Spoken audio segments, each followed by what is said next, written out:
Wallahu alam, ini di antara laknat yang kedua. Kata Nabi SAW, la'anallahu man ghayyara tuhumal ardi. Kemudian yang ketiga, la'anallahu man kamahul a'ma anis sabil. Allah melaknat orang-orang yang membuat bingung jalannya orang buta. Sudah buta dipermainkan, mengantar orang buta ke yang bukan alamatnya. Ini sama juga dengan merubah-rubah ini, Bu. Merubah-rubah batas, pelang-pelang arah. Kan kadang-kadang orang yang, contoh nih ke Batam, orang ini tidak pernah ke Batam, Bu. Akhirnya dia pun rental mobil, setir sendiri gitu ya. Kan lihat di jalan-jalan tuh arah ke Batu Haji, arah ke Nagoya, arah ke Jodoh, arah ke Batu Besar, arah ke Bengkong kan. Kemudian dimain-mainkan pula, pelangnya itu diarahkan harusnya ke Batu Haji, diarahkan pula ke Batam Center, Bu. Ini masih mendingan, Bu, kalau di kota ya kan. Tapi kalau ngerubah-rubah jalan umpamanya di padang pasir atau di hutan, kemudian pelangnya dibuat main-main, diarahkan ke tempat lain, ini orang bisa mati, Bu. Umpamanya diarahkan ke sini, rupanya ke hutan belantara atau ke padang pasir yang nggak ada ujung. Nah, ini kan mencelakakan orang ini. Nah, itu juga sama itu. Ya hukumnya dengan man kamahul a'ma anis sabil, menyesatkan orang buta dari jalan gitu ya. Allah melaknat orang kayak gini nih. Kemudian yang nomor 4, la'anallahu man sabba walidayhi. Allah melaknat orang yang mencela kedua orang tuanya. Sahabat ketika mendengar hadis ini bingung dan mengatakan, Rasul, bagaimana ada seorang anak mencela kedua orang tua? Karena di mata para sahabat itu tidak ada amalan tertinggi setelah tauhid melebihi birrul walidain. Melebihi birrul walidain. Jadi orang-orang tua itu sangat dihargai, dihormati luar biasa di zaman itu. Sehingga wajar kemudian para sahabat mengatakan, Rasul, mana ada anak mencela orang tuanya, katanya. Maka Rasul mengatakan, ada, kata Rasul. Engkau mencela orang tua orang lain, kemudian anaknya tidak terima, anaknya pula mencela orang tua kamu. Seperti kita mengatakan, dasar bajingan orang tuamu. Anaknya nggak terima, ngomong pula orang tuamu lebih bajingan lagi. Nah, itu sama dengan melaknat orang tua kita sendiri lewat lisan orang karena kita mencela orang tua orang lain.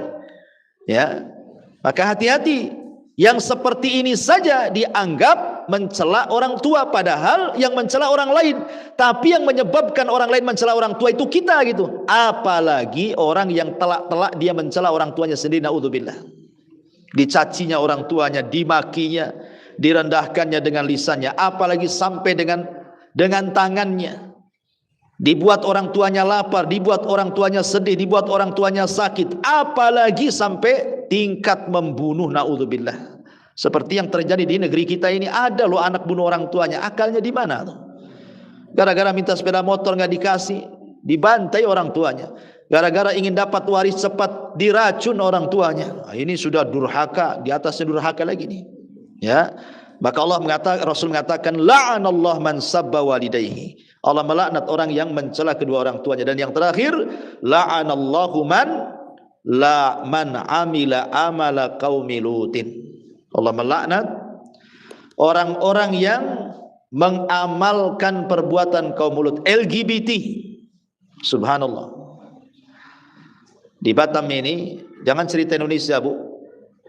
Di Batam ini loh, banci-banci kaleng itu banyak, Bu.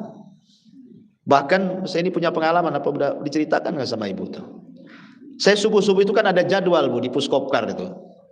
Ya, setiap Jumat Sabtu itu di Darul Ihsan, bukan Puskopkar, dia Darul Ihsan. Di Masjid Darul Ihsan itu saya Jumat, Sabtu subuh itu ada jadwal di sana. Jadi jam 3 sudah bangun. Setengah 4 saya berangkat dari rumah nih. Karena mungkin malamnya kurang tidur, Bu, itu menjelang setengah jam tuh mau subuh. Jadi saya parkirkanlah di depan pasar second di Puskopkar itu, Bu. Saya tidak tahu kalau di situ sarangnya banci.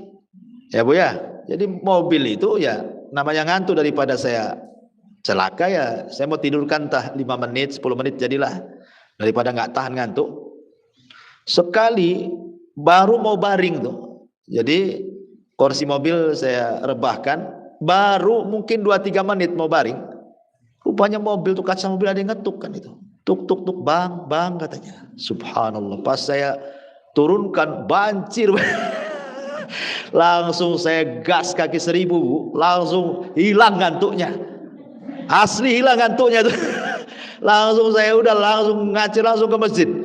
Ya Allah ya Rabbi, coba itu sudah qiraah itu mau menjelang azan. Masih pula keliaran banci-banci kaleng kongguan tuh gak jelas tuh coba kan. Ya. Ini di Batam, ini sepengalaman itu. Saya kira apa dia mau nanya apa, bang-bang itu banyak banci. Jadi di sini Allah melaknat tuh orang yang mengamalkan amalan kaum Lut. Ya, homoseksual, LGBT dan yang lainnya itu ngeri loh. Tidak ada azab sengeri mereka dalam Al-Quran yang dijelaskan oleh Allah Subhanahu Wa Taala. Negerinya diangkat, dihujani batu, ditumpahkan lagi ke bumi. Sayangnya pemerintah kita tidak tegas masalahnya, sehingga populasi mereka itu semakin banyak, semakin banyak, semakin banyak. Akhirnya sampai pula lah ke tingkat mereka itu minta dilegalkan pernikahannya kan. Mudah-mudahan pemerintah kita tidak mengizinkan. Sampai saya dengar itu di Jawa Tengah tuh di mana itu. Sampai sebagian mereka itu ada yang membuat fikih LGBT, Bu. Gimana sholatnya orang banci, gimana wudunya orang banci lah. Di mana itu saya pernah dengar itu. Nggak ada fikihnya orang banci itu. Karena Allah hanya menciptakan Adam dan Hawa saja, nggak ada yang diciptakan tengah-tengah antara Adam dan Hawa, itu nggak ada. Laki-laki orang itu kalau nggak laki-laki sejati ya perempuan sejati, itu saja. Nah, jadi Allah melaknat ini orang-orang seperti ini. Dalam riwayat la'anallahu, dan yang kelima la'anallahu man waqa'a ala bahimatin. Allah melaknat orang-orang yang menyetubuhi hewan. Nah, dulu kan ada, Bu, cerita orang kawin sama kambing kan, Bu? Udah bayangkan, kawin pula sama kambing. Kayaknya kurang perempuan di dunia ini. Kambing jadi sasarannya. Entah dari segi mana dia memandang cantiknya kambing itu. Aneh gitu ya. Laila Majnun saja, ada laki-laki namanya Majnun, suka dengan Laila. Tapi dia tidak bisa menikah dengan Laila karena tidak diizinkan orang tuanya. Akhirnya dia pun menyendiri ke hutan. Laparlah dia di hutan itu. Tapi kalau datang malam hari senanglah dia, karena malam hari tersebut namanya. Malam kan secara bahasa Arab apa, Bu? Lail. Oh, datang kekasihku, kata Laila. Kalau siang dia nggak suka, karena bahasa Arabnya siang bukan kekasihnya, nahar kan. Jadi kalau malam senang, kalau siang nggak suka gitu. Jadi suatu ketika dia lapar, berburulah dia di hutan itu. Nampak ada kijang, dipanah kena kakinya, jatuh kijang itu. Ketika dia ambil pisau, ambil digorok, Bu, dia pandang mata kijang itu. Kemudian dia berpikir, kok matanya sama dengan Laila, katanya. Akhirnya dilepas kijang itu, Bu, karena matanya sama dengan Laila, katanya. Artinya bahwa kisah Laila Majnun saja melihat binatang dilepas gitu ya, tidak kawin sama binatang, dia tetap yang terpikir perempuan, kekasih dia. Ini pula lo nggak pikir perempuan, dipikir kambing dia. Nah, ini yang viral, entah kemudian belakangan akhirnya katanya hanya untuk konten, untuk apa, tapi nggak layak gitu ya. Masa buat konten-konten kayak gini? Ini kan memberikan edukasi yang nggak bagus, pelajaran yang nggak bagus kan itu ya. Kok nikah sama binatang? Jangan kan nikah pacaran sama binatang, ya nggak jelas, nggak boleh. Binatang itu ya binatang, ya kehidupannya sendiri, jangan diganggu. Sebagaimana kita juga manusia punya kehidupan sendiri. Ya, ini diantara 5 laknat yang Nabi SAW jelaskan, tapi inti pembahasannya adalah la'anallahu man ghayyara tuhumal ardi. Allah melaknat orang yang merubah-rubah batas tanah. Taib, sampai di sini, Bu. Sebelum saya tutup, silakan kalau ada yang bertanya.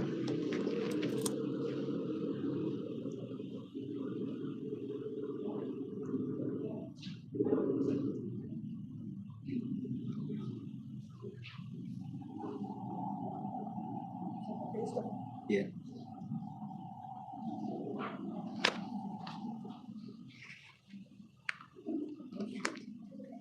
Ya, di sini ada soalan. Assalamualaikum Ustaz. Waalaikumsalam warahmatullahi wabarakatuh. Izin bertanya ya. Satu, jika seseorang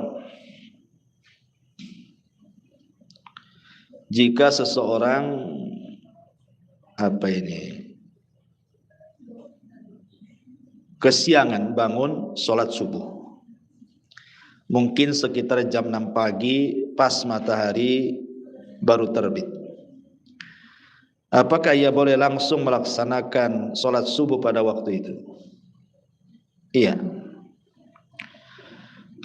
Nabi SAW bersabda, "Man nama an salatin aw nasiyahu, man nama an salatin aw nasiyahu, falyusalli idza dzakarahu." Barang siapa yang lupa melaksanakan sholat atau tertidur, man nama an salatin aw nasiyaha, ataupun dia lupa dengan sholatnya, falyusalli, hendaklah dia sholat ketika ingatnya. Falyusalli idza dzakaraha. Itu ya mungkin hadisnya. Man nama an salatin aw nasiyaha falyusalli idza dzakaraha. Gitu lafadznya. Barang siapa yang tertidur karena salat atau lupa melaksanakan salat, maka salatlah ketika ingatnya. Karena fadzaka waktuha, itulah waktunya. Jadi ketika dia ingat langsung salat, Bu. Langsung salat. Itu umumnya hadis Nabi SAW. Adapun larangan solat ketika terbit matahari dengan disuruh menunggu satu tombak, ya, itu bagi solat-solat sunnah, solat syuruk, gitu ya. Tidak berlaku kepada orang yang melaksanakan qadha solat wajib. Jadi karena Rasul mengatakan solatlah ketika ingat, tanpa melihat matahari terbit, sudah terbit, sedang terbit, gitu ya. Pokoknya solat ketika ingat. Karena itu sholat wajib gitu ya. Sebaiknya langsung sholat. Ini yang pertama, Allahu a'lam. Yang kedua, bolehkah seseorang penjual tanah, maksudnya misal tanah hitam untuk tanaman, tanaman dari lahan yang tidak tahu siapa pemiliknya, apakah halal uang hasil penjualan tanah tersebut? Dan bagaimana juga hukumnya bagi pembeli tanah tersebut? Ya tidak bolehlah mengambil tanah orang, gosok namanya, Bu. Izin. Ya, izin dulu. Jangankan ngambil tanahnya, sholat di tempat tanah orang nggak ada izin saja diperselisihkan apakah sah atau tidak. Sholat, Bu, di tanah orang. Kalau orang itu nggak suka, itu kan gosok namanya, ya. Itu diperselisihkan apakah sah atau tidak, walaupun pendapat yang kuat sah gitu ya, tetapi kan tetap haram, tidak boleh karena gosok, dosa. Apalagi mengambil sesuatu dari tanah orang, berupa tanahnya lagi kan gitu ya. Sebaiknya minta izin. Sebaiknya minta izin. Beda kalau mungkin tanah milik negara gitu ya. Nah, tapi kalau sudah tanah itu tanah milik orang, pribadi orang, jelas ada suratnya, itu kebun orang, sebaiknya izin. Sebaiknya izin. Bagaimana yang membelinya? Yang membelinya kan tidak tahu, Bu. Kecuali penjualnya ngomong, ini saya jual tanah, ngambil di tanah orang lain. Ah, lain nggak usah belilah. Kan penjualnya nggak ngomong, Bu. Ya ibu kan lihat dohirnya dia jual tanah, ibu beli. Ya penjual nggak ada masalah, kecuali ibu tahu ya. Nah, tapi yang jual ini masalah, sebaiknya izin, jangan ngambil-ngambil milik orang. Wallahu a'lam. Iya. Jika di samping rumah ada sisa lahan itu, dan di samping rumah itu pemilik rumah yang di samping lahan itu menanam tanaman gitu, itu boleh atau tidak? Menanam tanaman Lahan kosong sebelah rumah. di lahan kosong sebelah rumah. Lahan itu punya siapa? Punya jalan, berarti punya jalan, punya umum, punya negara lah ya. Itu mungkin pasum. Ya saya kira kalau punya negara insya Allah nggak ada masalah. Cuman kalau dia mau mengambil untuk peluasan jalan, ya harus rela kalau diambil sama negara gitu kan. Kadang-kadang enggak gitu, kasihan negara ini kadang-kadang gitu, harus gusur gitu ya. Padahal dia berdiri di rol jalan, jelas-jelas rol jalan pula, dibangun pula di situ. Ketika pemerintah mau ngeluasin jalan untuk umum, marah pula minta uang ganti. Ya kan? Artinya ya kalau hanya sekedar memanfaatkan dan itu bukan lahan orang, lahan negara, insya Allah tidak ada masalah. Tapi kalau negara mau ngambil ya harus diikhlaskan lah. Ya, jangan dipersulit, apalagi peluasan jalan kan jelas ini kemaslahatannya orang ramai. Ya, dia mau luasin jalan kan untuk orang lain, untuk orang ramai, untuk rakyat gitu ya. Wallahu a'lam. Ya. ada yang tanah tanpa izin kita tanam itu buah gitu Ustaz. Hasilnya itu Jadi ibu punya lahan kebun, kemudian ada orang lain nanam di kebun ibu. Nah, apakah tanaman orang lain itu milik ibu gitu ya? Karena kan dia nanam di tempat ibu ya. Apakah hasilnya ibu ambil juga? Ya. Begini Bu, ada kasus di zaman Nabi. Jadi ada orang itu beli lahan, tapi dia hanya jual tanahnya saja. Adalah satu pokok kurma itu, dia tidak jual. Tanahnya dia jual, pohon kurmanya tak dijual. Akhirnya kemudian orang yang punya pohon kurma ini bolak-balik masuk kebun tuh, sehingga menyakiti yang punya lahan. Dia kan sudah jual lahannya, masa pohon kurmanya tak dijual gitu ya. Jadi bolak-balik itu. Jadi akhirnya yang membeli lahan ini, sudahlah juallah sekalian pohon kurmamu itu. Kau sudah menyakiti kami, masih bolak-balik masuk kebun kami aja katanya.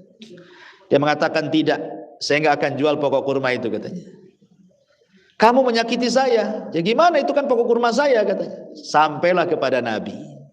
Ya. Maka diceritakan, Rasul, saya beli lahan sama dia, tapi pohon kurmanya pula tak dijual. Saya berusaha membelinya tapi dia tak kasih.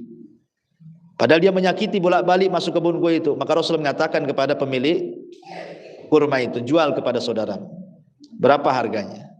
Supaya dia tidak tersakiti. Depan Nabi pula dia mengatakan tidak, aku tidak akan jual. Maka Rasul mengatakan kepada pemilik lahan, tebang kurmanya, buang kayunya katanya. Jadi ibu bisalah gunakan riwayat ini kepada orang yang nanam itu. Kamu kan sudah nanam di kebun saya, ini kan tanah saya. Ya udahlah, berapalah pohon pisang yang kau tanam itu gitu Bu. Nah, nanti jadi milik ibu. Oh, per pohonnya 300, kasih 300. Jadi nggak boleh lagi dia hak mengambil pisangnya. Kalau dia tak mau Bu, boleh ibu tebang buang. Ini tanah-tanah saya, ngapain kau di tanah saya pula gitu. Tapi kalau kemudian ada kesepakatan lebih baik lagi, kata yang punya tanam, ya sudahlah karena saya ini tanah kamu tapi pohon-pohon saya, gimana kalau kita bagi dua, kan asik Bu kalau begitu ya. Jelas itu ya. Tapi kalau dia tanam, hasil diambil dia, kita yang punya lahan tak dapat apa-apa, boleh Bu ambil tanamannya, buang. Setelah kita diskusi, kita beli tak mau, ya sudah, suruh pindah dia, cari tempat lain. Nah, itulah wallahu a'lam, mungkin begitu solusinya. Ya. Baik, sampai di sini. Subhanakallahumma bihamdika asyhadu an la ilaha illa anta astaghfiruka wa atubu ilaik. Allahu ta'ala alam. Assalamualaikum.